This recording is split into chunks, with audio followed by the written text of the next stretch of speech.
You ever have one of those problems where every obvious solution you try just makes things worse? Well, that's exactly what we're diving into today.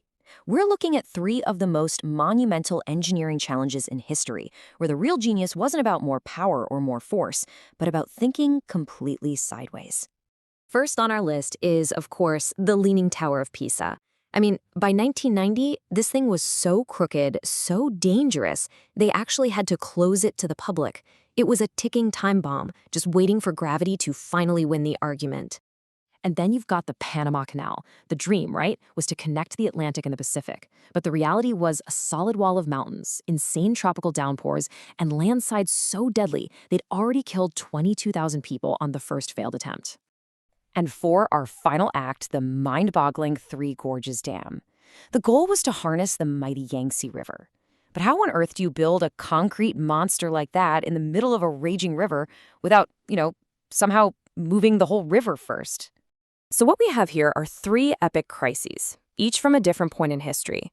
And on paper, a lot of people thought they were just plain impossible to solve. But somehow, they didn't. What's really wild is how much failure came first. I mean, the French started trying to build the Panama Canal way back in 1881.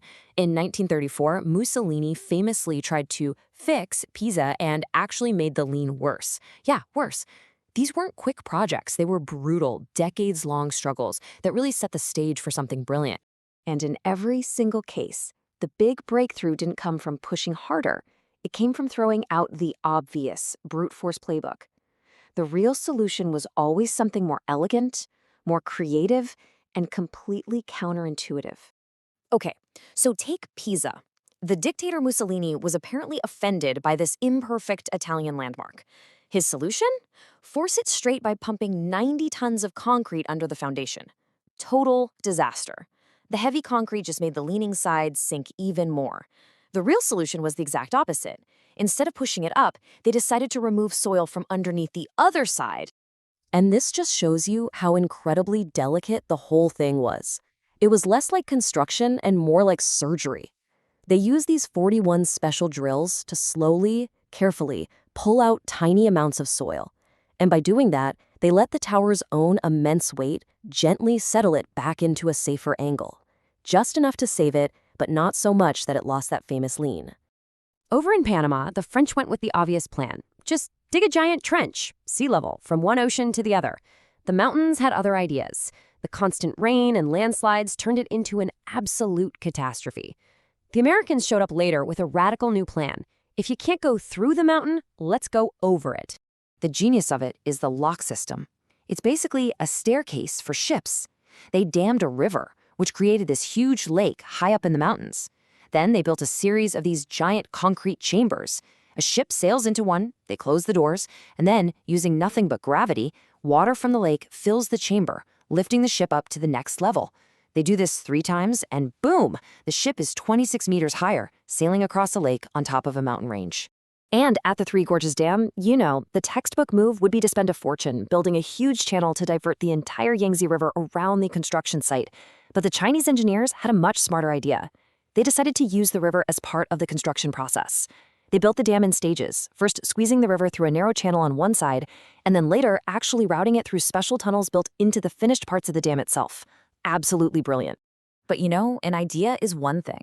To actually make these incredible visions a reality, engineers had to invent completely new technologies, new machines, on a scale the world had just never seen before.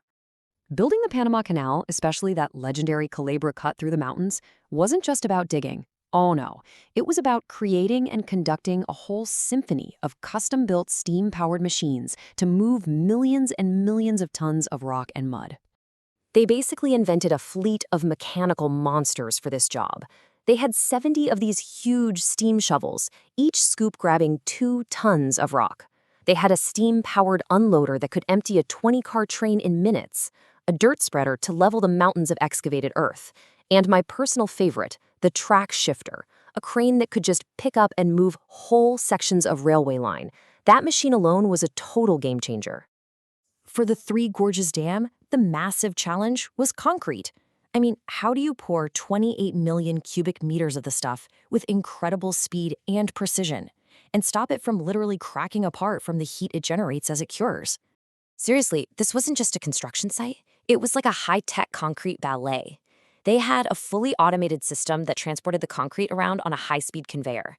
To control the temperature, they mixed it with shaved ice instead of water. And get this, they embedded 9,500 kilometers of cooling pipes inside the dam itself. Then, at the final pour site, they used a telescopic rotating arm called a super swinger to place the concrete with pinpoint accuracy. It's just incredible. But here's the thing.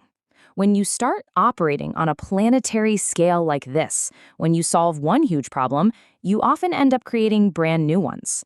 The consequences can be amazing, sometimes scary, and sometimes just strange. Look at this number, 39 trillion kilograms. That is the weight of the water held back by the Three Gorges Dam, lifted 175 meters higher than it was before. And moving that much weight has a very, very weird effect on our planet. Okay, so quick physics lesson. Stick with me. Think about an ice skater doing a spin. When they pull their arms in close to their body, they spin faster, right? But when they stretch their arms out, they slow down. That principle is called the moment of inertia. Moving mass away from the center of rotation slows the spin down. And that is exactly what the dam did to the entire Earth.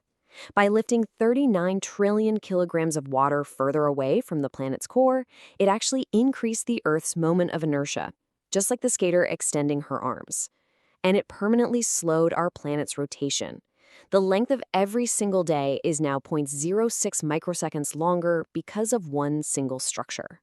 And each one of these projects had its own crazy ripple effects. It turns out the very same soft soil that made the Tower of Pisa lean in the first place also acted like a giant shock absorber, saving it from at least 3 major earthquakes. The Panama Canal, which relies entirely on rainwater to work, is now super vulnerable to droughts caused by climate change. And the Three Gorges Dam, by trapping all that healthy river silt, it starved farms downstream, leading to a huge increase in the use of chemical fertilizers. It's a really powerful reminder, isn't it? Every giant solution seems to bring a whole new set of questions and consequences with it, which really makes you wonder, as we start to tackle the impossible problems of our time, like climate change or AI, what kind of earth-shifting aftermath are we accidentally creating for the future?